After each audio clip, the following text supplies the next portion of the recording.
ایک بادشاہ نے خواب دیکھا کہ اس کے سارے دانت ٹوٹ کر گر پڑے۔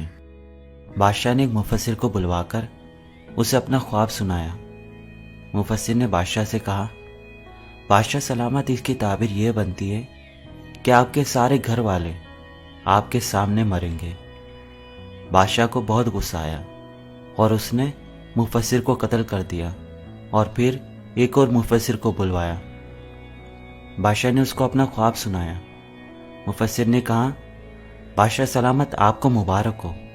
خواب کی تعبیر یہ بنتی ہے کہ آپ ماشاءاللہ سے اپنے گھر والوں میں سب سے لمبی عمر پائیں گے۔ بادشاہ نے خوش ہو کر مفسر کو انعام و کرام دے کر رخصت کیا۔ کیا اس بات کا یہی مطلب نہیں بنتا کہ بادشاہ اپنے گھر والوں میں سب سے لمبی عمر پائے گا تو اس کے سارے گھر والے اس کے سامنے ہی وفات پائیں گے؟ جی ہاں، مطلب تو یہی بنتا ہے، مگر بات بات میں اور الفاظ میں فرق ہے۔ آپ کا بولا گیا ایک ایک لفظ کسی دوسرے کے لیے مرہم بھی بن سکتا ہے اور زخم بھی دے سکتا ہے۔ اختیار آپ کے ہاتھ میں ہے۔ اللہ تعالیٰ آپ کے تمام غموں کو خوشیوں میں بدل دے اور ہمیں ہمیشہ حکمت عملی سے کام لینے کی توفیق عطا فرمائے۔ آمین۔